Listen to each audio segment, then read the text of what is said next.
Recent time period में श्रीलंका एक economic crisis से बाहर निकला है और इसमें श्रीलंका की हेल्प करने वाला इंडिया सबसे बड़ा इसका एक मेजर पार्टनर था। रीजन बीइंग वी नो कि यहाँ जो इम्पैक्ट पड़ेगा उसका इम्पैक्ट मेन लैंड पर आना ही आना है। Despite that recent time periods में बहुत सारे फिशरमैन ऐसे हैं जिन्होंने श्रीलंकन सिक्योरिटी फोर्सेस को इवेड करने के चक्कर में अपनी जान गंवा दी। इनफैक्ट श्रीलंका की नेवी ने यहाँ पर हमारे फिशरमैन पर फायर तक किया है। आखिर क्यों ये एक फिशरमैन इशू बार बार श्रीलंका की टाइज में आ जाता है? And despite us helping Sri Lanka again and again, why Sri Lanka doesn't assist us, why it doesn't help us in any manner? और अगर हेल्प करते भी हैं तो बस दिखाने के लिए कर दिया, बोल दिया thank you for your assistance, कुछ वर्ड्स बोल दिए, लेकिन दोबारा आप स्टैंड देखो तो एक असर्टिव ही रहता है ऑलवेज टुवर्ड्स द इंडियंस। चलिए जानते हैं आज इंडिया और श्रीलंका के रिलेशनशिप को। And I will try to explain कि साउथ एशिया की ये एक ऐसी कंट्री है जो कि बार बार इंडिया को डिच करती है। Despite all of that, because of their geographical location, we always try to help them. So let's just understand the context. Firstly आप बैकग्राउंड देख ही रहे हो, this is the so called Ram Setu और द एडम्स ब्रिज। इसका historical या cultural importance आप जानते ही होंगे। तो yes, Lanka was connected always to our culture, to our mythology, but in reality also more than 2000 years back our king Ashoka in around 300 BC had sent his son and daughter in Sri Lanka as ambassadors to spread Buddhism। तो यहाँ पर Buddhism से एक major breakaway आता है। Why? Because यही Buddhism पूरा Sri Lankan landmass adopt करेगा और आज के टाइम पर आप जानते हो Sinhala Buddhist are in majority in Sri Lanka. By the way, we need to remember these are the Aryan people here। इनका जो स्किन कलर है उसको देखकर आप बता सकते हो that the majority population in Sri Lankan landmass are these Aryans, these Sinhala Buddhists। But surprisingly एक टसल जो शायद हिस्ट्री में कहीं खो गई होगी, आर्यंस वर्सेस द्रविडियंस, ये आज श्रीलंका में चल रही है। Why? Because यहाँ पर जो तमिल्स हैं धीरे धीरे ये भी माइग्रेट करते हैं over a period of 2000 years. मतलब ये बहुत लंबा एक ग्रेजुअल माइग्रेशन होता है for searching of opportunities of course, because इनकी लोकेशन आप देखो बहुत स्ट्रैटेजिक है। यहाँ अरेबियन सी है, यहाँ पर बे ऑफ बंगाल है, यहाँ स्ट्रेट ऑफ मलक्का है नीचे की तरफ। तो naturally people will migrate for better opportunities, for trade, for economic opportunities. And here that's why there are situated the Ceylon Tamils based inside the Jaffna peninsula of Sri Lanka. Now these Tamils, because they have migrated over thousands of years, that's why now they have become natives to Sri Lankan landmass। and इनके कुछ connections हैं, affinities हैं in Tamil Nadu across the Ram Setu, but moreover these are the Sri Lankans here। अब इसके comparison में क्या होता है, देखिए अब कॉलोनियल एरा आता है, मिडीवल टाइम पीरियड तक चीज़ें ऐसी चलती जाती है। जैसे यहाँ के कुछ आइलैंड्स हैं, अभी आपने न्यूज़ में सुना होगा कच्छतीव आइलैंड है। इस टाइप के जो आइलैंड्स हैं ये कभी किंगडम ऑफ रामनाथपुरम के पास होते हैं जो यहाँ बेस था, या फिर कभी ये जाफना किंगडम के पास होते हैं, बट प्राइमरीली रिलेशनशिप इतना ज़्यादा चेंज नहीं होता।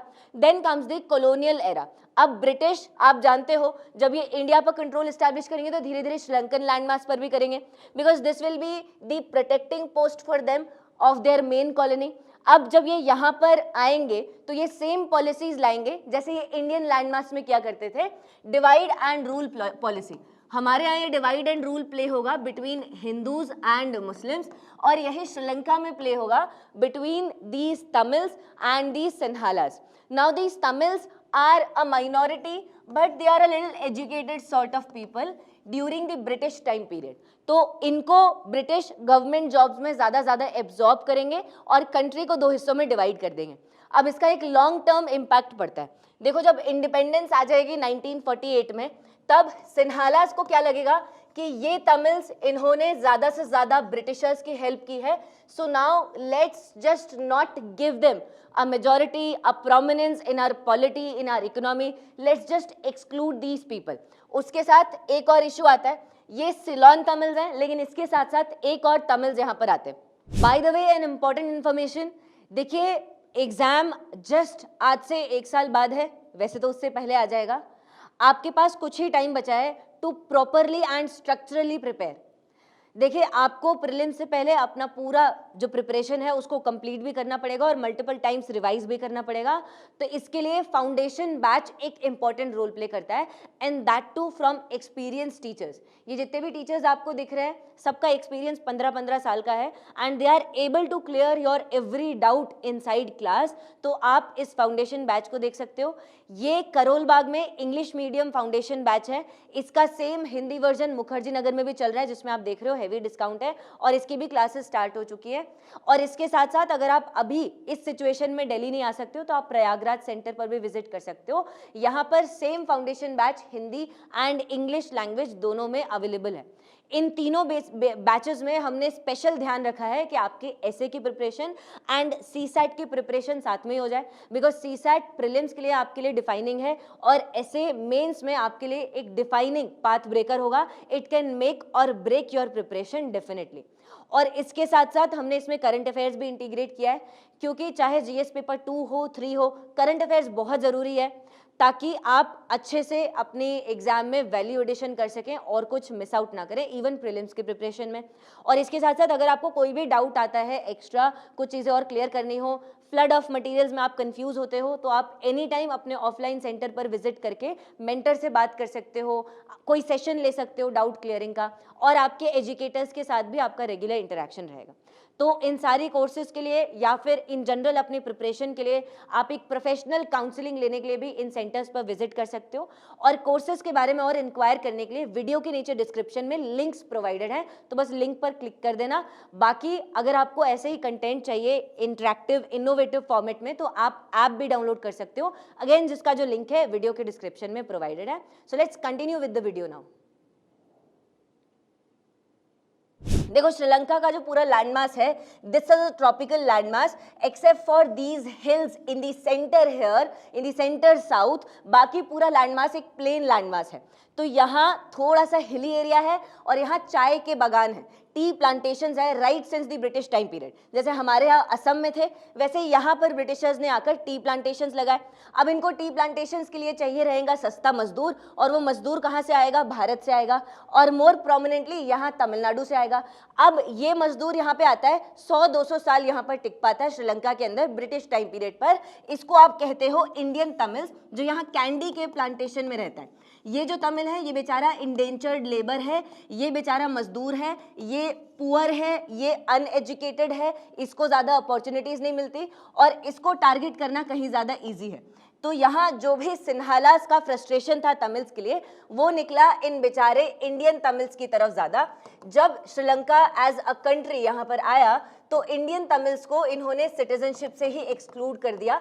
सिटीजनशिप के लॉज ही इतने ज़्यादा स्ट्रिंजेंट, इतने टफ बना दिए कि ये बेचारे तमिल्स तो यहाँ पर सिटीजनशिप ले ही नहीं पाएंगे। अब देखो, उस टाइम पीरियड पर इसका पैरेलल ड्रॉ करो इंडिया के कंपैरिजन में। इंडिया में यहाँ पर नेहरूवियन लीडरशिप थी उस टाइम पर। Even though either you agree with the Nehruvian leadership or you do not agree, either you think कि इन्होंने बहुत सारे ब्लंडर्स किए हैं और इंडिया को इम्पैक्ट किया है लॉन्ग रन में, either you think that they have been visionary.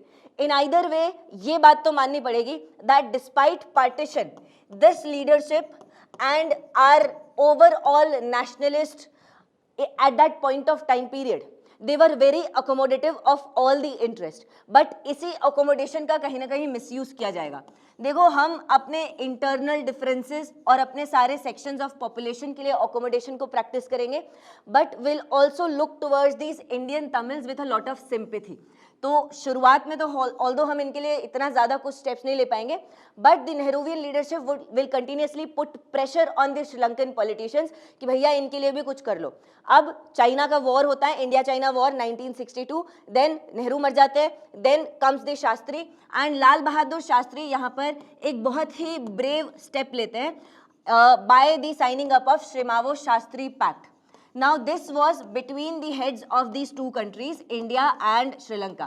आप इस फैक्ट को ध्यान से समझने की कोशिश करना, जितने भी यहाँ पर इंडियन तमिल्स हैं उसमें से ज्यादातर इंडिया प्रॉमिस करता है कि ठीक है भैया 5 लाख इंडियन तमिल्स को हम एब्जॉर्ब कर लेंगे, इनको वापस भारत भेज दो। आप बताओ आज के टाइम पीरियड में या उस टाइम पर भी 1947 में क्या कोई कंट्री ऐसी हुआ करती थी जो ये मानती थी कि नहीं नहीं 200 साल पहले मेरे यहाँ से गए होंगे तो मैं इनको एब्जॉर्ब करूंगा। आज के टाइम पीरियड में ये हाल है कि 1970s में जो लोग आए थे असम के अंदर, उनको बांग्लादेश अपने अंदर एब्जॉर्ब करने के लिए रेडी नहीं है, और ये भी मानने को रेडी नहीं है कि बहुत सारे इलीगल सिटीजन्स वहां से हमारे यहाँ आए हैं। कोई यहाँ पर हेल्प नहीं करता, बट वी डिड। एंड यहाँ देखो आप नंबर कितना डिस्प्रोपोर्शनेट है। हमने बोला हम 5 लाख इंडियन तमिल्स को यहाँ पर एब्जॉर्ब करेंगे, और श्रीलंका ने बोला कि ठीक है हम इनमें से 52,000 को यहाँ पर सिटीजनशिप दे देंगे। डिफरेंस बहुत ज्यादा है, and that showed the accommodation of India. But कहीं ना कहीं आप देखो साउथ एशिया में इस अकोमोडेशन का मिसयूज भी किया जाता है, बिकॉज ज्यादातर कंट्रीज को एक ट्रोमा है, that is a historic trauma. ये ब्रिटिश एक्सपीरियंस की वजह से है, शायद ये हमारी गलती नहीं है, बट ब्रिटिशर्स ने जो भी साउथ एशियन कंट्रीज में किया है उसकी वजह से ये ट्रोमा आता है। देखो ब्रिटिश के टाइम पीरियड में इंडिया एक ज्वेल क्राउन हुआ करता था ब्रिटिश एम्पायर का। अब इस ज्वेल क्राउन को मेंटेन करने के लिए ये जो आसपास के एरियाज हैं, जैसे आज का बर्मा वाला एरिया, आज का श्रीलंकन लैंडमास, यहाँ पर ये ऐसी पॉलिसीज लगाते थे जिससे कि इनका रूल इंडिया में मेंटेन करने में इजी हो जाए। इनका जो ज्वेल है विक्टोरियन क्राउन का, ये इनके पास रहे, and that's why these countries were often very frustrated towards अस। और ये ट्रोमा आप हिस्ट्री के बाद, आप इंडिपेंडेंस के बाद भी यहाँ पर देखा करते हो, और ऐसे ही कुछ होता है। देखो धीरे धीरे यहाँ पर सिन्हालास जो हैं वो अपने स्टैंड को चेंज नहीं करते, वो अब सीलोन तमिल्स की तरफ को भी टारगेट करने लगते हैं। सिन्हालाज ये रिकॉग्नाइज करते हैं कि Sinhala is the only official language inside Sri Lanka. अब ऑफिशियल लैंग्वेज एक बहुत ही ज़्यादा प्रोमिनेंट मैटर है जो कहीं पर भी एक नेशनलिज्म की वेव ला सकता है। यही चीज़ आप बांग्लादेश में भी देखते हो। ईस्ट पाकिस्तान में आप इसकी कोरोलरी ड्रॉ कर सकते हो।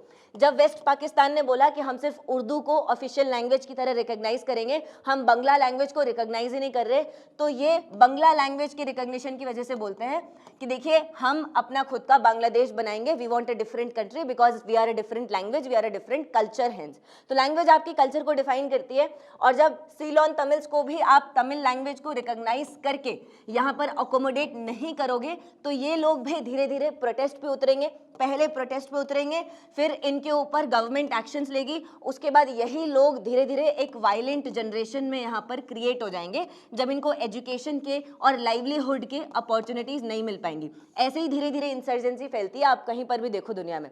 एंड दैट्स व्हाई इसके बाद यही लोग धीरे धीरे एक एक्सट्रीमिस्ट ऑर्गेनाइजेशन बना देते हैं जिससे पूरा गेम चेंज हो जाता है, and that was LTTE, liberation tigers of Tamil Eelam. अब ये श्रीलंकन गवर्नमेंट से लड़ने लग जाते हैं प्रभाकरन की लीडरशिप के अंदर। ये सब चल ही रहा होता है। मीनवाइल श्रीलंका के जो रिलेशनशिप है वो इंडिया के साथ भी धीरे धीरे डिफाइन होने लगता है, क्योंकि देखो ये पूरा साउथ एशियन लैंडमास पहले ब्रिटिशर्स के पहले आने से पहले कभी नेशनलिज्म को नहीं जानता था। यहाँ बस राजा होते थे, रजवाड़े होते थे, और पुराने टाइप पीरियड की पॉलिटी होती थी। यहाँ भी यही होता था। अब इस टाइम पीरियड में बाउंड्रीज इतनी ज़्यादा स्ट्रिक्ट नहीं होती थी, बहुत फ्लेक्सिबल होती थी, तो यहाँ भी यही सीन था। तो ये जो कचतीव आइलैंड था, यहाँ पर कभी रामनाथपुरम के किंगडम का कंट्रोल, कभी जाफना का कंट्रोल। अब जब ब्रिटिश टाइम पीरियड आया तो दोनों लैंडमास एक ही कॉलोनियल पावर के अंदर, तो अगेन डिफरेंसेस नहीं आए। लेकिन बाद में जब 60s 70s में इंडिया और श्रीलंका के बीच में ये इशू आने लगा कि भैया हमारी कोई मैरिटाइम बाउंड्री है या नहीं है। ठीक है, जमीन पर आप पाकिस्तान और बांग्लादेश से अलग हो, वहां पर लैंड बाउंड्री डिलिनेटेड है, लेकिन आपके पास का मैरिटाइम नेबर, उसके साथ समुद्री सीमा मैरिटाइम बॉर्डर भी तो डिलिनेट करनी पड़ेगी भैया। दैट्स व्हाई इसको डिलिनेट करने के लिए हमने सोचा कि ठीक है, कचतीव आइलैंड की ओनरशिप को साफ साफ डिसाइड करना पड़ेगा कि आखिर कचतीव आइलैंड आता किसके अंदर है। नहीं तो आप मैरिटाइम बाउंड्री कैसे डिसाइड करोगे अगर मुझे पता ही नहीं है कि ये जो बीच में आइलैंड यहाँ पे फंस रहा है ये किसकी लीडरशिप के अंदर आता है, ये कौन सी कंट्री के अंदर आता है, ये श्रीलंका के अंदर आता है, कैसे इंडिया के अंदर आता है। तब आप बाउंड्री ठीक से डिसाइड नहीं कर सकते। और इसके लिए इंडिया को उस टाइम पीरियड पर, स्पेशली इंदिरा गांधी के टाइम पीरियड पर ये लगा कि देखो यहाँ पर हमें इस आइलैंड पर राइट्स को कंसीड कर देना चाहिए, क्योंकि पहली बात तो ये कि 70s में हम ऑलरेडी 1971 में एक बड़ी वॉर खेल चुके थे पाकिस्तान के साथ और बांग्लादेश के क्रिएशन को हम यहाँ पर हेल्प कर चुके थे। अब इस वजह से यूएस हमसे बहुत ज़्यादा नाराज़ था और इसका सीधा सीधा फायदा श्रीलंकन्स भी हमेशा से उठाते थे। These are very smart and clever people unlike the Pakistanis. ये हमेशा यूएस को बुलाते थे उस टाइम पीरियड में इंडिया को बैलेंस करने के लिए, and that too in our own backyard called the Indian Ocean. That's why हमें बड़ी प्रॉब्लम होती थी और इनसिक्योरिटी भी होती थी। अब उस टाइम पीरियड पर इंदिरा गांधी को लगा कि हर तरफ से हम झगड़ा स्टार्ट नहीं कर सकते, पहले ही यूएस एक मौका ढूंढ रहा है इंडियन ओशन रीजन में आने के लिए, तो इन्होंने सोचा कि ठीक है इस आइलैंड को इनको दे देते हैं। एक और यहाँ पर फैक्टर होता है and that was the relationship between the leaders.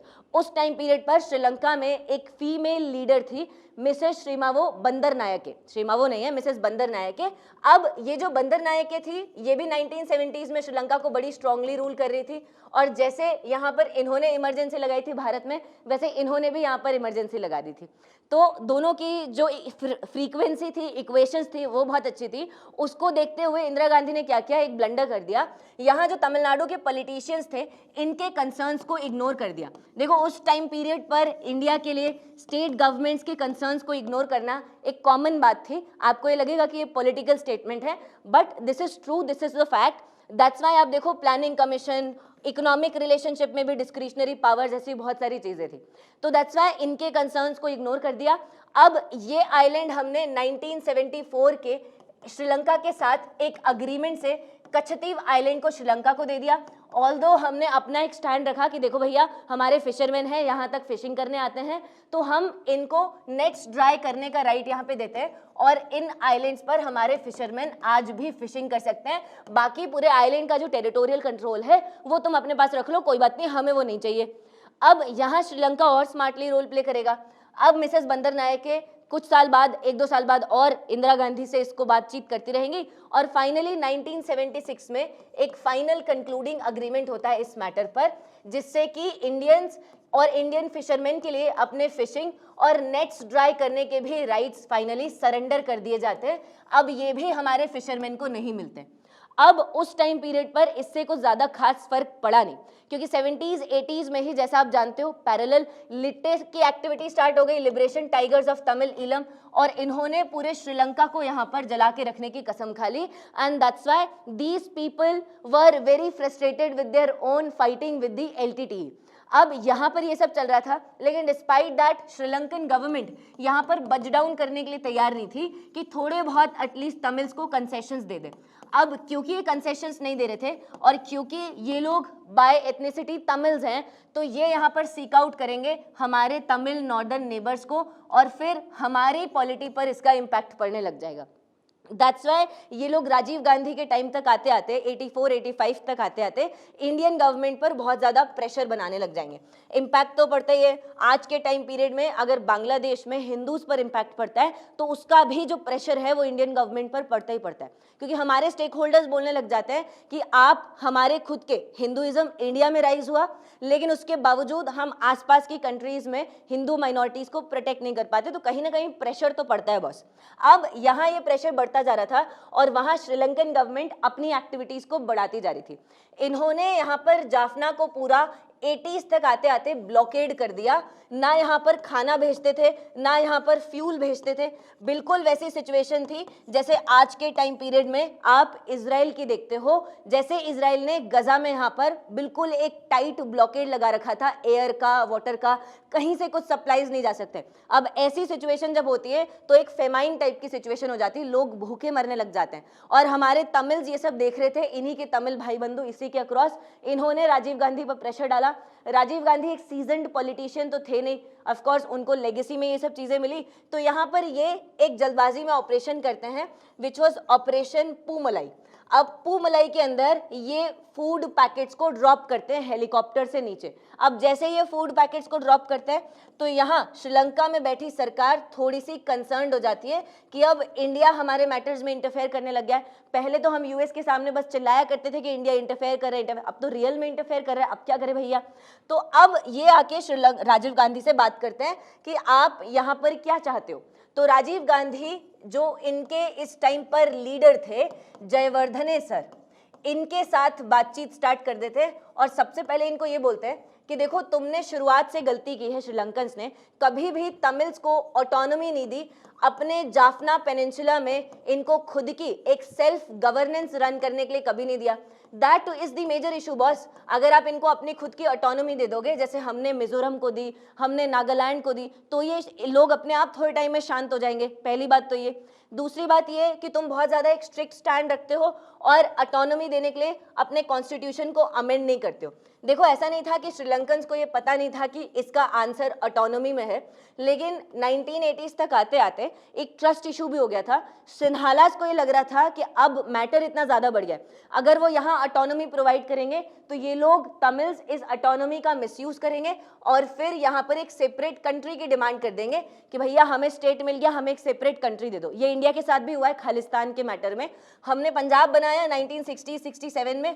अब इसके बाद ये लोग खालिस्तान की डिमांड पे चले गए कि अब तो हमें भैया सेपरेट कंट्री ही चाहिए, क्योंकि इनको पंजाब इजीली मिल गया। That remains an issue here. और यहाँ क्योंकि पाकिस्तान का सपोर्ट था, यूएस का सपोर्ट था, तो बहुत हद तक ये लोग इसको आगे भी लेकर गए। लेकिन ऑफकोर्स इंडियन मशीनरी जो है वो बहुत मास है, तो टिक नहीं पाए वास्ट मशीनरी के सामने। But that was the concern और दैट्स वाई ये कुछ नहीं करते हैं। अब जब राजीव गांधी इनके सामने ये चीज़ें पुट फॉरवर्ड करते हैं, तब जयवर्धने को थोड़ा सा बच डाउन करना पड़ता है और तब श्रीलंका और इंडिया में एक अकॉर्ड साइन होता है, जिसको इंडो श्रीलंका अकॉर्ड कहते हैं, 1987 का। इसमें बोला गया कि आप अपने कॉन्स्टिट्यूशन में 13th अमेंडमेंट लेकर आओगे और उसके थ्रू आप जाफना को एक सेपरेट प्रोविंस का स्टेटस दोगे अपनी ही कंट्री के अंदर, और ये प्रोविंस अपनी सेल्फ गवर्नेंस खुद करेगा, जिससे तमिल्स की डिमांड सेटिस्फाई होगी। लेकिन जयवर्धने का कंसर्न ये था कि भाई साहब हम इनको दे देंगे ये सब और उसके बाद भी ये हमारे खिलाफ लड़ते रहेंगे। तो वहाँ इंडियन गवर्नमेंट ने गारंटी दी कि लिट्टे को हम मनाएंगे, प्रभाकरन से जाकर इंडिया बात करेगा कि तुम अपने जो वेपन्स है उसको छोड़ दो, क्योंकि तमिल्स की जो डिमांड है वो पूरी हो चुकी है। अब यहाँ ये एक बहुत बड़ा आप देखो स्टेटमेंट था कि किसी इंसर्जेंट ऑर्गेनाइजेशन को हम मनाएंगे।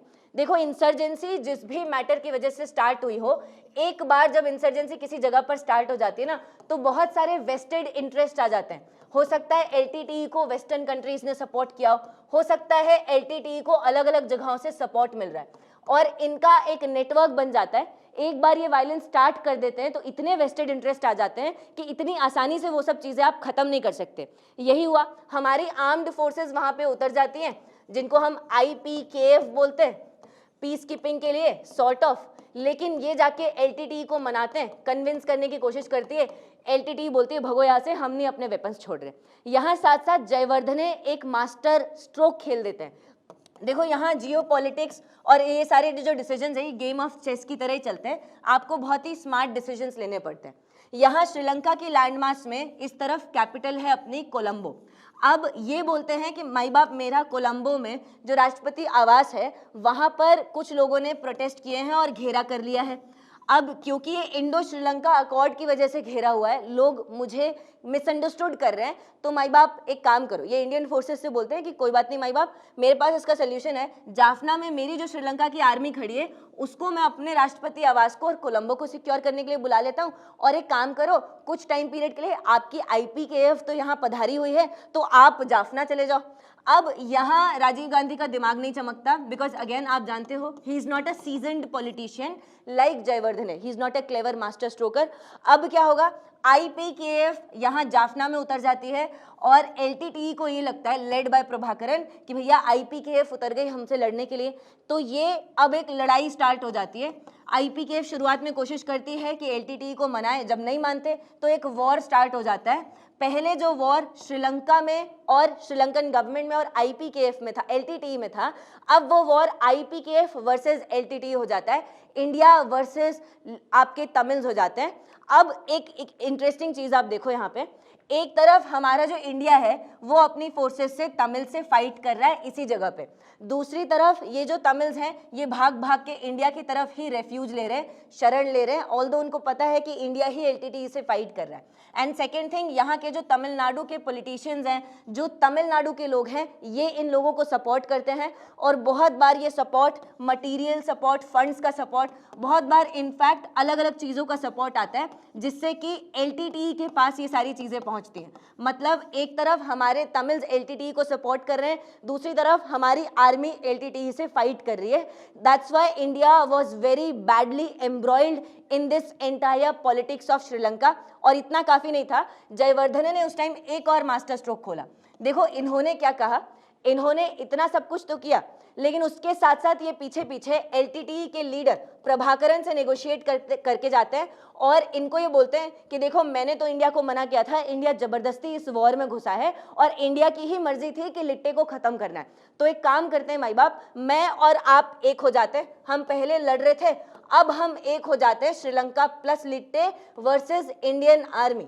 और यहाँ इस सारी चीजों के चलते चलते हमारी आर्मी लूज करने लग जाती है। ऑफ कोर्स ये टेरेन हमें जाना पहचाना तो है नहीं, तमिल तो यहीं बड़े हुए हैं, यहीं पैदा हुए हैं, हमें ढूंढ ढूंढ के मार देंगे। That's why we started losing here. हमारी इतनी कैजुअलिटीज हुई कि राजीव गांधी को इन प्रेशर यहाँ पर इंडियन आर्मी को वापस बुलाना पड़ता है।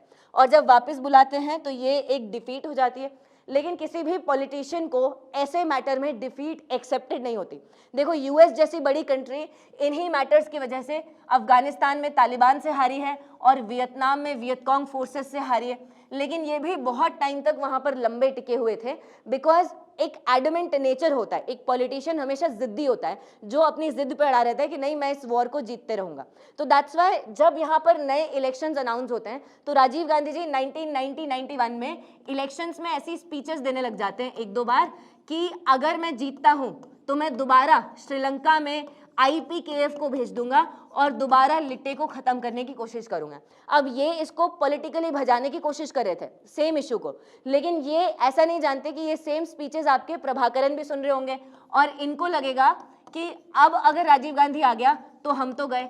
तो ये यहाँ पर एक एलटीटीई का सुसाइड बॉम्ब प्लान करते हैं कि अब तो हम राजीव गांधी को खत्म करके रहेंगे। और फाइनली दैट्स वाई तमिलनाडु में ही पेरुम्बदूर के पास में जब राजीव गांधी अपना इलेक्शन यहाँ पर रैली कर रहे थे, उस टाइम पीरियड पर इनके ऊपर एक सुसाइड बॉम्ब अटैक होता है। एक धानु नाम के एलटीटीई की मिलिटेंट होती है, वो अटैक कर देती है। तो इससे ऐसा होता है कि हमारे जो प्राइम मिनिस्टर हैं उनको हम खो देते हैं एंड इसके बाद हमको एक मेजर लर्निंग मिलती है। देखो लर्निंग क्या है, किसी और के जो भी यहाँ पर झगड़े होते हैं उसमें कभी भी इंटरफेयर मत करो। आप देखो इंडिया ने बहुत केयरफुल अपनी फॉरेन पॉलिसी रखी थी हमेशा से, शुरुआत से, जब से 1947 इंडिपेंडेंस मिली तब से। हमारी लीडरशिप उस टाइम पीरियड पर बोलती थी कि भाई साहब हम नॉन अलाइंड फॉरेन पॉलिसी हैं और हम नॉन अलाइनमेंट मूवमेंट को भी स्टार्ट किए और हम इसको खुद इसके सबसे बड़े प्रोपोगेंट हैं। अब ये हमने इसलिए किया क्योंकि हमें पता था कि कोल्ड वॉर के टाइम पीरियड पर यूएस और सोवियत यूनियन जब लड़ाई करेंगे उस टाइम पीरियड पर अगर इंडिया इन दोनों में से किसी की भी साइड ले लेगा तो कोल्ड वॉर आ जाएगा सीधा साउथ एशिया में। हम जिसकी भी साइड लेंगे उसकी ऑपोजिट साइड पाकिस्तान ले लेगा, श्रीलंका ले लेगा, बांग्लादेश ले लेगा। एंड दैट्स वाई फिर हम इन झगड़ों में इतना एम्ब्रॉयल्ड हो जाएंगे कि हम अपने आप को डेवलप नहीं कर पाएंगे। भैया डेवलपमेंट बहुत ज़्यादा ज़रूरी है, इतनी गरीबी थी उस टाइम पर, इतनी ज़्यादा इलिटरेसी थी, वो ज़्यादा ज़रूरी है या फिर ये झगड़े करना? So that's why we were very clear. लेकिन श्रीलंका में इस रूल को हमने ब्रेक किया था because of the Tamil pressure और उसकी लर्निंग भी इंडिया को मिली। इसके बाद से इंडिया अपनी यहाँ पर पॉलिसी अपनाता है, no hands in Sri Lankan policy, we will have no hands and no boots on the ground. हम यहाँ पर इंटरफेयर नहीं करेंगे कुछ भी हो जाए। इस चीज़ को हमने यहाँ पर मेंटेन किया 1990s में भी और अर्ली 2000s में भी। इसका फ़ायदा बिल्कुल इंडिया को मिला। इनफैक्ट इंडिया को चाहे मिला ना हो, लेकिन हमारे जो तमिल फिशरमैन थे ना उनको इस चीज़ का बहुत फ़ायदा मिला। देखो होता क्या है, अब ऐसा तो है नहीं कि राजीव गांधी विड्रॉ कर देंगे तो यहाँ श्रीलंका में सब कुछ शांति हो जाएगी। अब यही श्रीलंकन गवर्नमेंट और एलटीटीई दोबारा एक दूसरे से फाइट करने लग जाएंगे और फिर सिविल वॉर कंटिन्यूड होगा। अब इस सिविल वॉर के टाइम पीरियड पर एक लीडर आएंगे, महिंदा राजपक्षे, नाम आपने सुना ही होगा। Now this Rajapaksa has a very tough stand on this civil war और ये बहुत टाइम पीरियड तक इनसे फाइट करते हैं और 2000s तक जाते जाते इनको ऑलमोस्ट खत्म कर देते हैं। प्रभाकरन भी मारे जाते हैं बहुत जल्दी 2006-07 में और पूरी दुनिया इसको टीवी पर देखती है उस टाइम पीरियड पर। अब जब ऐसा कुछ हो रहा होता है तब हमारे तमिल के जो फिशरमैन हैं ये बड़े स्मार्ट है। ये क्या करेंगे, देखो कच्छतीव आइलैंड पर श्रीलंका की ओनरशिप है कब से, मैंने आपको सिखाया 1970 से, लेकिन यहाँ सिविल वॉर चल रहा है, अंदर सब बिजी हैं और सिक्योरिटी पर्पस की वजह से जाफना के तमिल फिशरमैन को यहाँ इनकी कोस्ट पर फिशिंग अलाउड नहीं होती, क्योंकि श्रीलंका की आर्मी डरी हुई है कि अगर इनको फिशिंग अलाउ करेंगे तो ये कूद के फांद के इंडिया से हेल्प ले लेंगे, दूसरे बाहर के मालदीव्स वगैरह पे पहुंच जाएंगे। तो दैट्स वाई ये इनके फिशरमैन फिशिंग एक्टिविटी को मना कर देते हैं और इनका ध्यान यहाँ इस तरफ जाता नहीं है। तो हमारे तमिल फिशरमैन क्या करते हैं, हमारी साइड की मैरीटाइम बाउंड्री में बड़े बड़े शिप्स, बड़े बड़े जो ट्रॉलर्स होते हैं, इनको ले आते हैं और बिल्कुल बहुत ज़्यादा क्वांटिटी में यहाँ पर फिशिंग करते हैं और सारी हमारी साइड की मच्छियों को ख़त्म कर देते हैं। कैसे करते हैं भैया, देखो बॉटम ट्रॉलिंग में क्या होता है, एक सी का बेड है पूरा, नीचे तक आप पूरा ट्रॉल कर देते हो, जैसे एक क्रेन से आप मिट्टी को उठाते हो पूरा और पूरा उसको मिट्टी को आप एक तरीके से पूरा एक पोटहोल बना देते हो, वैसे ही पूरा ये मलबा पूरे सी बेड का उठाकर, चाहे फिशिंग हो, चाहे यहाँ पर ऑक्टोपस बैठा हो, चाहे प्लांट्स हो, बॉटम ट्रॉलिंग की प्रैक्टिस फिशिंग के लिए इतनी डेंजरस होती है कि वो पूरे ओशन को बर्बाद कर देती है, पूरे समुद्र को खत्म कर देती है। अब ये हम अपनी साइड पे करते हैं, बाद में क्या होता है, हमारी साइड की मच्छियां खत्म होने लग जाती हैं, लेकिन हमको चाहिए होता है पैसा, प्रॉफिट, तो हम बाउंड्री क्रॉस करने लग जाते हैं और फिर कच्छतीव आइलैंड के आसपास भी हम यही प्रैक्टिस स्टार्ट कर देते हैं।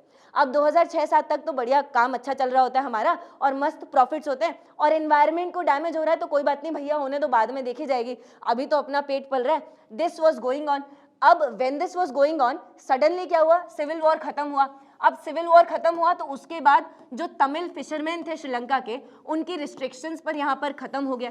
अब ये जो जाफना के फिशरमैन थे, इन्होंने सडनली देखा, अरे यहाँ तो इंडियन फिशरमैन लगे हुए हैं। अब इनको रियलाइज हुआ कि बॉटम ट्रॉलिंग की प्रैक्टिस से हमारे फिशरमैन के लिए तो भैया कुछ बचा ही नहीं है, तो हम क्या करें। अब ये श्रीलंकन गवर्नमेंट को प्रेशर करने लग जाते हैं कि हमारे लिए कुछ, हमारा पेट पालने के लिए कुछ छोड़ोगे आप या नहीं छोड़ोगे।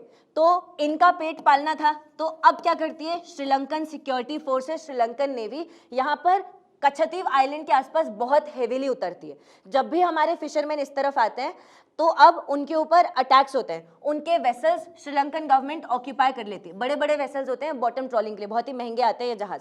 अब उसके बाद ये इनके वेसल्स ऑक्यूपाई कर लेती है, उसके बावजूद हमारे श्रीलंकन इंडियन फिशरमैन नहीं सुधरते, तो ये इनके ऊपर गोली चलाना स्टार्ट कर देते हैं। अब जब बुलेट चलाना स्टार्ट करते हैं तो कोई ना कोई मरेगा, तो यहाँ पर हमारे फिशरमैन मरना स्टार्ट हो जाते हैं और उसके बाद ये इंडिया वर्सेस श्रीलंका इशू तब से फ्रिक्शंस चलते जा रहे हैं। दैट मीन्स कि ये पूरा सिविल वॉर का ही एक रिपरकशन है, बस एक अलग तरीके का रिपरकशन है।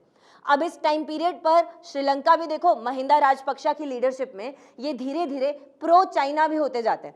इनकी ये इतने स्मार्ट और श्रूड पॉलिटिशियंस हैं, इनकी जो बैलेंस इस्टेब्लिश करने की पॉलिसी है ये अभी तक जाती नहीं है और दैट्स वाई ये चाइना को फिर अपने आप बुलाने लग जाते हैं। मीनवाइल चाइना 2013 में आप जानते हो जी जिनपिंग की लीडरशिप में आ जाता है और क्योंकि चाइना जी जिनपिंग की लीडरशिप में आ जाता है तो ये बोलते हैं कि भैया अब हम एक्सपेंशनिज्म करेंगे, हम अपना विस्तार करेंगे और दुनिया को ये बताएंगे that the time for China has come. और वो एक्सपेंशन कैसे आएगा, belt and road initiative policy से।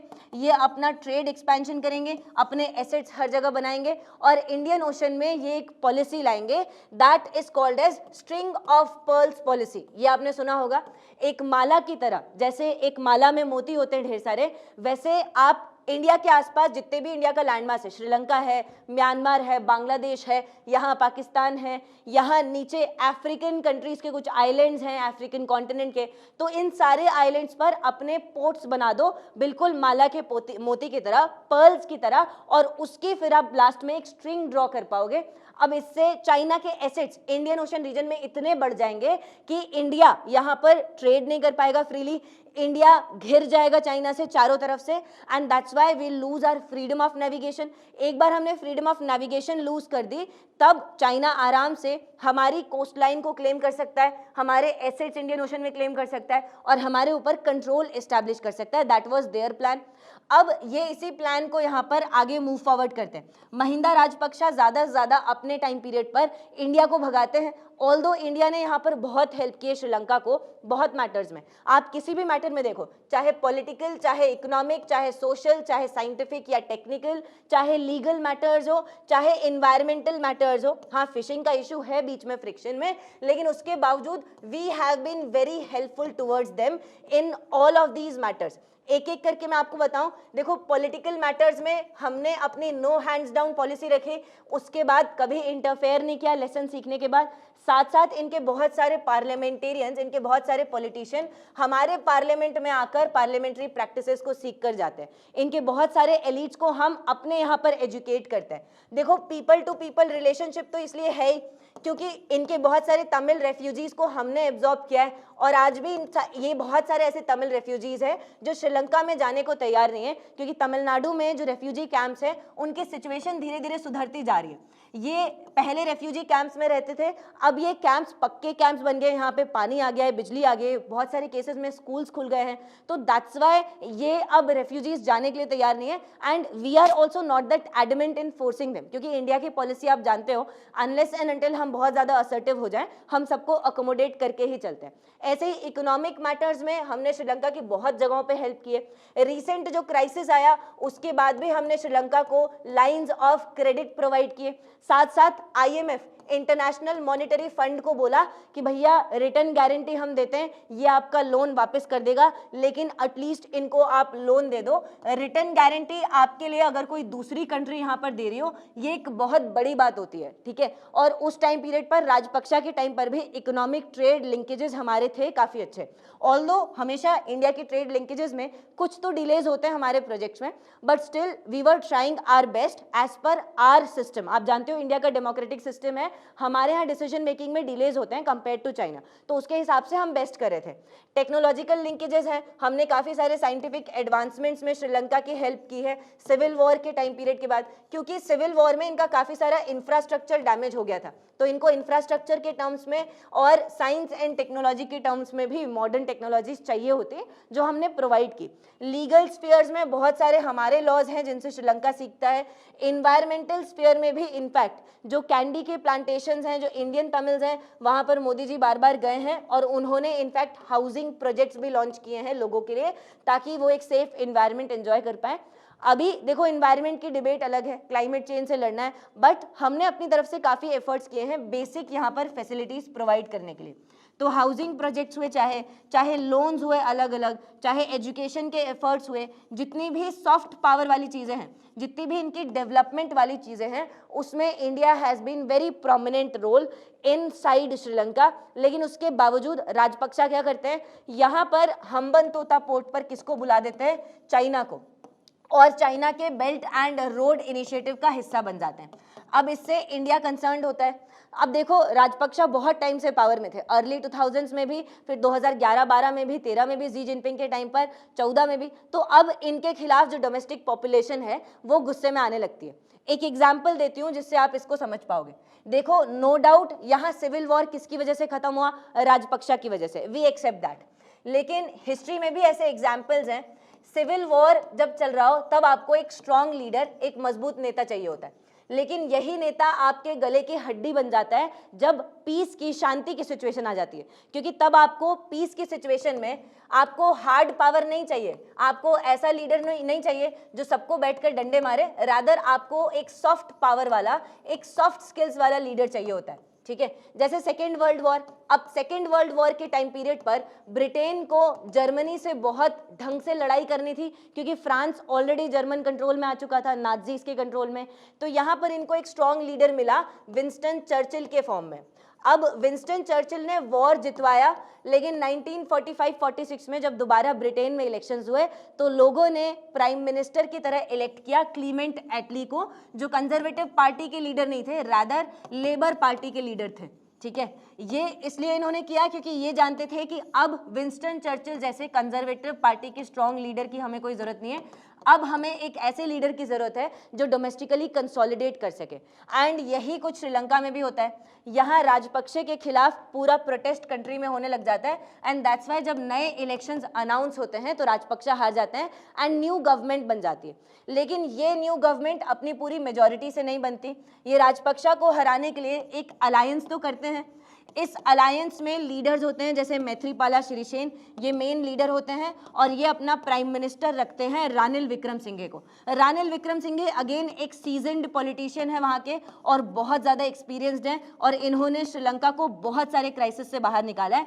Including the recent economic crisis, उनसे भी इनका काफ़ी रोल है उसमें श्रीलंकन्स को बाहर निकालने में। ऑल्दो श्रीलंकन्स ने रीसेंट मतलब शुरुआत के क्राइसिस में इन्हीं का घर जला दिया था, दैट्स अ डिफरेंट मैटर।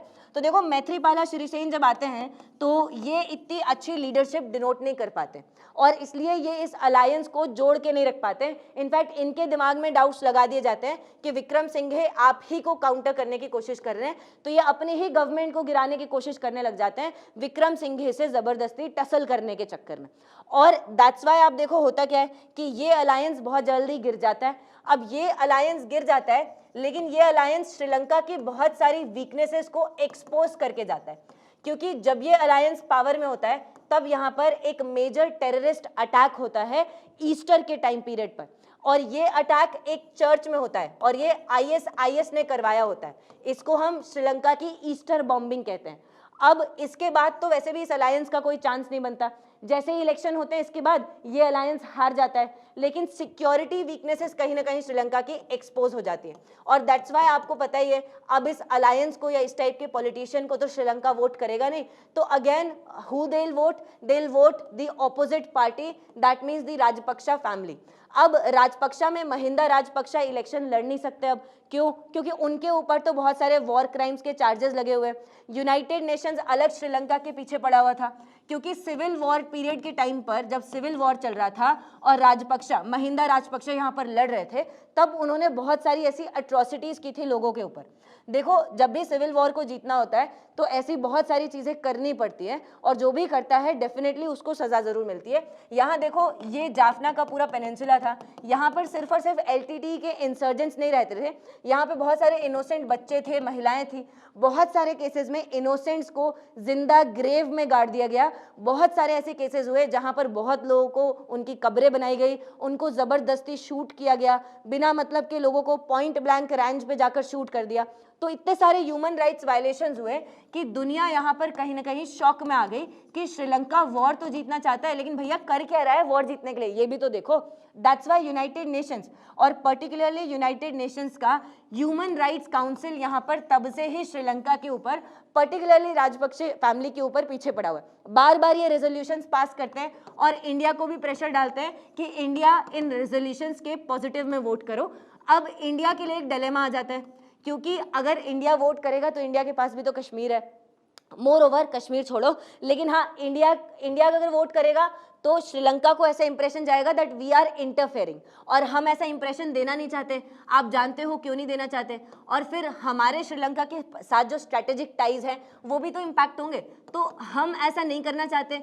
उसके बावजूद अगर इंडिया यहाँ पर वोट नहीं करता रेजोल्यूशन के फेवर में, इंडिया बैकआउट कर जाता है, जो कि इंडिया ने किया भी है कुछ टाइम पीरियड में, लेकिन इन दैट केस जो ग्लोबल लेवल के यूनाइटेड नेशंस वगैरह हैं वो इंडिया को क्रिटिसाइज करने लग जाते हैं कि तुम बस ह्यूमन राइट्स और डेमोक्रेसी की बात करते हो, गांधी जी नेहरू जी की बात करते हो, करते कुछ नहीं हो तुम, होता जाता तुमसे कुछ नहीं है।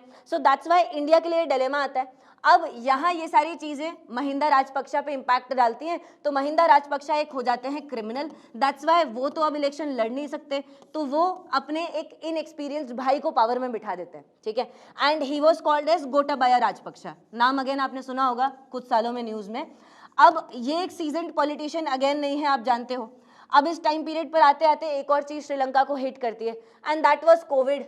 कोविड ने हर जगह लॉकडाउन लगवाए। अब लॉकडाउन में कोई टूरिज्म, कोई घूमने फिरने तो जाएगा नहीं, तो अगेन श्रीलंका की जो इकोनॉमी जो काफी हद तक टूरिज्म पर बेस्ड थी, इस लैटिट्यूड की काफी सारी इकोनॉमीज, इनफैक्ट मालदीव्स हुआ, हर कोई टूरिज्म पर बेस्ड है यार, तो इनका भी टूरिज्म इम्पैक्ट होगा। अब इनको पैसा कमाने लग जाएगा, ये इकोनॉमिकली वीक होने लग जाएंगे। अब यहाँ उस टाइम पीरियड पर गोटाबाया पावर में होते होते कुछ ब्लंडर्स कर देते हैं। ये बोलते हैं कि हमारे पूरे देश में ऑर्गेनिक फर्टिलाइजर्स ही चलेंगे, सिंथेटिक फर्टिलाइजर चलेंगे ही नहीं।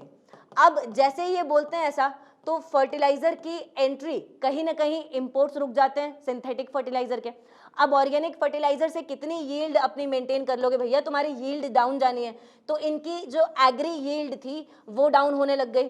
अब जब इनकी एग्री यील्ड डाउन होगी तो आप जानते हो कहीं भी इंडिया श्रीलंका में एग्री यील्ड खत्म होगी, एग्रीकल्चर थोड़ा इंपैक्ट होगा, तो उससे इकोनॉमी वाइड इंपैक्ट पड़ता है, महंगाई बहुत ज्यादा बढ़ जाती है। अब जब इकोनॉमी वाइड इंपैक्ट पड़ेगा तो आपके यहाँ पर जो आपका पैसा है वो कम होने लगेगा, गवर्नमेंट के पास जो फॉरेन एक्सचेंज रिजर्व्स हैं वो कम होने लगेंगे, राइट। इंपोर्ट एक्सपोर्ट का क्राइसिस भी कहीं ना कहीं हो सकता है। अब इस टाइम पीरियड पर थोड़ा सा फ्यूल भी महंगा हो गया तो आग में घी डल गया, और अब श्रीलंकन्स के पास क्रूड ऑयल, कच्चा तेल मंगाने तक का पैसा नहीं रहा। बिल्कुल वैसी सिचुएशन हो गई जैसे हमारे यहाँ पर 1990s में थी। इनफैक्ट यहाँ पर इनके पॉलिटिशियंस ने कुछ भी उस टाइम पर एक मेजर स्टेप नहीं लिया। इंडिया के पास जब ऐसा क्राइसिस आया था, इंडिया ने एक मेजर स्टेप लिया था, and that was our liberalisation, privatisation and globalisation की policy, that was LPG reforms. लेकिन इन्होंने, इनकी मति उस टाइम पर नहीं खुली सही टाइम पर, बिल्कुल एग्जैक्ट टाइम पर क्राइसिस से रुकने के लिए, तो इन्होंने ऐसे रिफॉर्म्स नहीं किए। रादर श्रीलंकन इकोनॉमी को लोग एक्सपोज किए जा रहे थे कि देखो तुम्हारे यहाँ पर इंडिया ने एलपीजी रिफॉर्म्स करके अपने पब्लिक सेक्टर की प्रेजेंस को बहुत कम कर दिया, क्योंकि पब्लिक सेक्टर इनएफिशिएंट होता है बॉस, इनको नौकरी जाने का डर नहीं होता, ये बस 9 to 5 जॉब करते हैं। लेकिन श्रीलंका में पब्लिक सेक्टर पर कभी भी इतनी कड़ी एक्शन ली ही नहीं गई।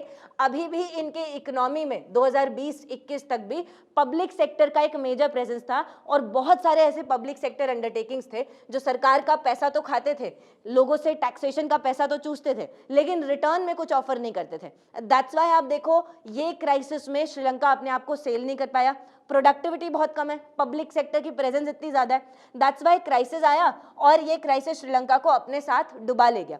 देखो जब इंडिया के ऊपर 1990s में ऐसा क्राइसिस था, तो एलपीजी रिफॉर्म्स के पहले हमने क्या किया, हमने अलग अलग देशों से बात की और ब्रिटेन से भी बात की, और ब्रिटेन को बोला कि देखो हमारे यहाँ इंडिया में सोना बहुत ज्यादा है, इंडिया वैसे भी सोने की चिड़िया है हमेशा से, अभी भी आप देखो बन रहे हैं दोबारा, तो हमारे पास इतना सारा गोल्ड था, हमने इसको प्लेज किया ब्रिटेन की बैंक में कि भैया ये गोल्ड तुम रख लो, हमको नहीं चाहिए, लेकिन रिटर्न में हमें पैसा दो, ढेर सारे डॉलर दो, जिससे हम लोगों का जो कर्जा है उसको चुकाएं।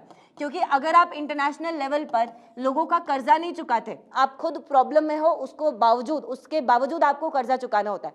अगर नहीं चुकाओगे, अगर आप डेट में डिफॉल्ट करोगे, अगर पेमेंट नहीं दोगे टाइम पर लोन की लोगों को, तब लोग आपके ऊपर ट्रस्ट करना बंद कर देते हैं, और इसका इम्पैक्ट ये होता है कि जो वर्ल्ड की एजेंसीज है जैसे आईएमएफ, वर्ल्ड बैंक, आपको पैसा नहीं देंगे, बोलेंगे तुम तो पैसा वापस करते ही नहीं हो। जितने आपके फ्रेंड्स हैं आपसे हाथ उठा लेंगे। कभी आपने किया होगा किसी दोस्त से उधार मांगा और उसको टाइम पर दिया नहीं, भाई साहब 20,000 दे दो, 20 दिन बाद लौटा दूंगा, पता पड़ा 6 महीने हो गए आपने उसको लौटाया नहीं, क्या वो इंसान दोबारा आपके ऊपर कभी ट्रस्ट करेगा?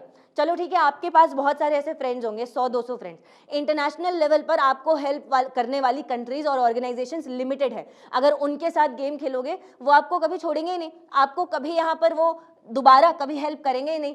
And that happened with Sri Lanka. Sri Lanka ने डेट डिफॉल्ट किया और उसके बाद इनको कोई पैसा देने को तैयार नहीं, और ये फिर बैठे हैं अपनी पूरी ठप इकोनॉमी को लिए। इनके पेट्रोल पंप्स में लंबी लंबी लाइनें लग रही है लोगों की, क्योंकि पेट्रोल इतना महंगा हो गया है और इंपोर्ट नहीं कर पा रही श्रीलंका की सरकार, तो पेट्रोल यहाँ पर पेट्रोल पंप्स पे है ही नहीं और लोग पेट्रोल पंपों पे लाइनें लगा के बैठे हैं। दैट वाज द प्रॉब्लम, ठीक है। अब यहाँ पर श्रीलंका को याद आती है चाइना की, क्योंकि शी जिनपिंग ने बड़े बड़े वादे किए थे, लेकिन चाइना खुद यहाँ पर इम्पेशेंट हो जाते हैं, क्योंकि उस टाइम पीरियड तक हम्बन तोता का ये जो पोर्ट है इसको 99 ईयर्स की लीज पर चाइना को चढ़ा दिया जाता है। यहाँ कोई ट्रेड नहीं होना था, वैसे भी इसकी जो पोर्ट की कैपेसिटी थी वो उतनी थी नहीं, ये वैसे भी हमेशा से वाइट एलिफेंट ही था ये प्रोजेक्ट, जबरदस्ती इसको बनाया इतना पैसा खर्चा करके। अब श्रीलंकन सरकार के पास पैसा तो था नहीं चाइना को देने के लिए, दोबारा कर्जा चुकाने के लिए, तो इन्होंने इस पोर्ट की 99 ईयर्स की लीज जो थी वो पहले ही चाइना को दे रखी थी। अब उसके बावजूद यहाँ चाइना इस प्रॉपर्टी को ऑपरेट कर रहा है, मस्त यहाँ पे बैठा है। डिस्पाइट दैट आप देखो श्रीलंका की इकोनॉमी में ऐसा कुछ था ही नहीं कि ये चाइना को पे बैक कर पाए, चाइना को फायदा दे पाए। एंड दैट्स वाई चाइना, क्योंकि इन्होंने रिफॉर्म्स नहीं किए ना, that's why China was getting more and more impatient. अब ये जब क्राइसिस आ गया इतना और श्रीलंकन मदद मांगने लग गए, दोबारा हाथ फैलाने लग गए, तो चाइना और इम्पेशेंट हो गया। तो चाइना ने यहाँ पर इनिशियली रिफ्यूज कर दिया, इनिशियली इन्होंने मना कर दिया था कि हम हेल्प नहीं करने वाले, ठीक है हम तुमको बड़े बड़े वादे कर रहे थे, खुद ही यहाँ पर इस क्राइसिस से निपटो। इंडिया ने यहाँ एक अपॉर्चुनिटी देखी, एक मौका देखा। ऐसा कहा जाता है हमेशा आपदा में अवसर होता है, तो हमने आपदा में अवसर ढूंढा, हमने डिसाइड किया ठीक है भैया इनका क्राइसिस है, हम अभी हेल्प करने आ जाते हैं। तो हमने श्रीलंका को बोला कि ठीक है, हम तुम्हें लाइंस ऑफ क्रेडिट दे रहे हैं, मतलब कुछ पैसा दे रहे हैं, इसको यूटिलाइज करके इमीडिएटली क्राइसिस से बाहर निकलो। दूसरी बात, तुमको कर्जा चाहिए और इंटरनेशनल ऑर्गेनाइजेशन से हम इंटरनेशनल मॉनेटरी फंड को रिटर्न में गारंटी दे रहे हैं कि तुम इनको पैसा वापस करोगे। IMF, क्योंकि हम IMF के एक बहुत ही सिक्योर्ड और ट्रस्टेड लेंडर हैं, बहुत बार हमने IMF से, एशियन डेवलपमेंट बैंक से लोन लिया है और उसको टाइम पे चुकता किया। दैट्स वाई इंडिया की क्रेडिबिलिटी फाइनेंशियल मैटर्स में बहुत ज्यादा है। तो हमने यहाँ IMF को ऐसा बोला, माई बाप इनकी मदद कर दो। हमारे कहने पर IMF ने इनकी मदद भी कर दी। धीरे धीरे ये क्राइसिस से बाहर निकलने लगे, और जब ये क्राइसिस से बाहर निकलने लगे तब ये इंडिया को अब एक अलग नजरिए से देखने लगे। इंडिया के लिए इनका जो माइंडसेट था, जो पर्सपेक्टिव था, जो लिट्टे के टाइम से एक ही तरीके का था, वो अब चेंज होने लगा, उसमें बदलाव होने लगा, और उसका फायदा भी इंडिया को मिला है। देखो, चाइनीज प्रेशर आज भी श्रीलंका के पास बहुत है, क्योंकि श्रीलंका का हमबंद होता पोर्ट ही चाइनीज के पास है, तो श्रीलंका आज भी इनके ऊपर प्रेशर डालता है। यहाँ पर अपने जहाज के वेसल्स ले जाएगा, अपने रिसर्च वेसल्स, और फिर यहाँ पर श्रीलंका की कोस्ट में आकर बहुत महीनों तक बैठ जाएगा। अब इंडिया बोलेगा कि हमारा जो इंडियन लैंडमास है वो बहुत पास में है, हमारे इसरो के एसेट्स यहाँ श्रीहरिकोटा में बेस्ड है, आंध्रा में, तो अब आप यहाँ पर बैठे हो, आप हमारी स्पेस एक्टिविटीज पर, हमारी डिफेंस, हर तरीके की एक्टिविटी पर नजर रखोगे। ये क्या बात हुई? हम तुम्हारे साउथ चाइना सी में जरा सा आते हैं, चाइना को इतनी प्रॉब्लम होने लग जाती है। तो इंडिया जब रिसर्च वेसल्स पर कंसर्न्स रेज करता है, तो उस टाइम पीरियड पर श्रीलंका के लिए एक बहुत टाइट सिचुएशन होती है। एक तरफ चाइना है, बहुत ही पावरफुल नेबर, और एक तरफ इंडिया है जो जस्ट यहाँ बगल में बैठा है, जिसके कंसर्न्स लेजिटिमेट हैं। तो यहाँ श्रीलंका को बैलेंस करने में दिक्कत होती है। एक और चीज है यहाँ पे, देखो इनका माइंडसेट हमारे लिए चेंज हुआ, तो उसका फायदा हमें मिला है। हमने क्या किया है, यहाँ पर कोलंबो है, अब कोलंबो टर्मिनल पोर्ट में हमेशा हमें एक हिस्सा चाहिए होता था, लेकिन यहाँ इस हिस्से के लिए चाइना प्रेशर डाल रहा था। तो हमने क्या किया, जोड़ तोड़ के, आप कान यहाँ से पकड़ो, घुमा के पकड़ो, बात एक ही होती है। दैट्स वाई हमने क्या किया, अडानीज को यहाँ पर प्रेजेंस दे दी कोलंबो टर्मिनल पोर्ट को डेवलप करने के लिए। तो इंडियन गवर्नमेंट को ना सही, लेकिन हमारी कंपनी को तो चलो प्रेजेंस मिल गई, तो वी वर सेटिस्फाइड फर्दर। तो इस टाइप से देखो, जो रिलेशनशिप है उसमें श्रीलंका के लिए एक टाइट रोप वॉक है चाइना और इंडिया के बीच में। इंडिया के भी कंसर्न्स हैं, और धीरे धीरे हमें श्रीलंका को और अपनी साइड पर करना पड़ेगा। लेकिन जब तक हम ऐसा नहीं कर पाते, तब तक आप देखो, इतनी मदद करने के बावजूद जब भी हमारे फिशरमैन यहाँ पहुंच जाते हैं कच्छद्वीप में, तब श्रीलंकन नेवी उनको शूट कर देती है। बहुत बार हमारे फिशरमैन मर जाते हैं। दैट इज द कंसर्न, नहीं कि आप किसी कंट्री की इतनी हेल्प करो, उसके बावजूद वो आपको रिटर्न में क्या देते हैं, आपके सिटीजन्स को ही मार देते हैं, जस्ट बिकॉज उन्होंने एक मैरीटाइम बाउंड्री को क्रॉस कर दिया। अब ये मैरीटाइम बाउंड्री ऐसा नहीं है कि बहुत ज़्यादा क्लियरली लिखा होता है समुद्र में कि ये तेरा पानी है, ये मेरा पानी है। ऑफकोर्स इसको क्रॉस करने में बहुत बार फिशरमैन को पता भी नहीं होता कि वो इंटरनेशनल वाटर्स में श्रीलंकन वाटर्स की तरफ जा रहे हैं। So that is the major concern. अब सॉल्यूशंस क्या हो सकते हैं? देखो, इंडिया को अपनी पॉलिसी में बहुत क्लैरिटी रखनी पड़ेगी रिगार्डिंग श्रीलंका, क्योंकि श्रीलंका ये बैलेंस बहुत टाइम से खेलता आ रहा है। क्लैरिटी इस चीज की कि अगर हम इनकी हेल्प करते हैं तो रिटर्न में हमें क्या मिलेगा, right? That should be very clear, और इसको हमें बहुत एक्सप्रेसिव होकर एक्सप्रेस करना पड़ेगा, बताना पड़ेगा। एंड नॉट जस्ट दैट, हमें कुछ ऐसे रिलेशनशिप मेंटेन करना पड़ेगा जो कि न्यूट्रल हो to the political powers there. देखो, पूरे साउथ एशिया में आज के टाइम पीरियड पर India out versus India in चल रहा है। इंडियन ओशन में हमारी प्रेजेंस है, लेकिन यहाँ हम चाइना आउट नहीं चला पा रहे, रादर हमारे लिए ही India out versus India in है। मालदीव्स में आपने देखा, इंडिया आउट कैंपेन पर ही उठकर प्रेसिडेंट मुइज़ू अपनी पावर में आ गए और प्रेसिडेंट बन गए। ऐसे ही बांग्लादेश में आज के टाइम पीरियड पर इंडिया आउट कैंपेन चल रहा है, और इनके कुछ पॉलिटिशियंस ऐसे भी हैं जो कि इंडिया इन चाहते हैं, मतलब इंडिया को फेवर करते हैं। लेकिन आइदर केस में आप देखो, इंडिया मेजर कंट्रोवर्सीज में रहा है। इनसे डील करने के लिए जो पॉलिटिशियंस आपके खिलाफ है, धीरे धीरे उनको भी आपको अपनी तरफ न्यूट्रल करना पड़ेगा।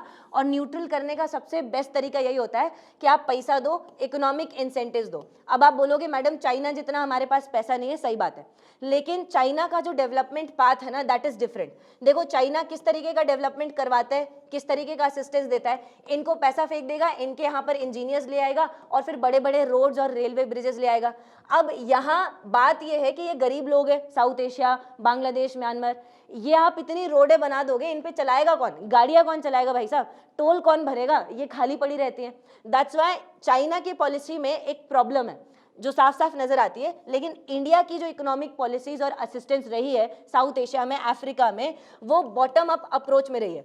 हम यहाँ पर पैसा नहीं फेंकते ज़्यादा, हम बड़े बड़े इंजीनियर्स और इंफ्रास्ट्रक्चर प्रोजेक्ट्स और ढेर सारा माल मसाला लाकर खड़े नहीं कर देते प्रोजेक्ट। हम इन कंट्रीज को बोलते हैं तुम्हारी प्रायोरिटी बताओ ना, तुम्हें क्या चाहिए।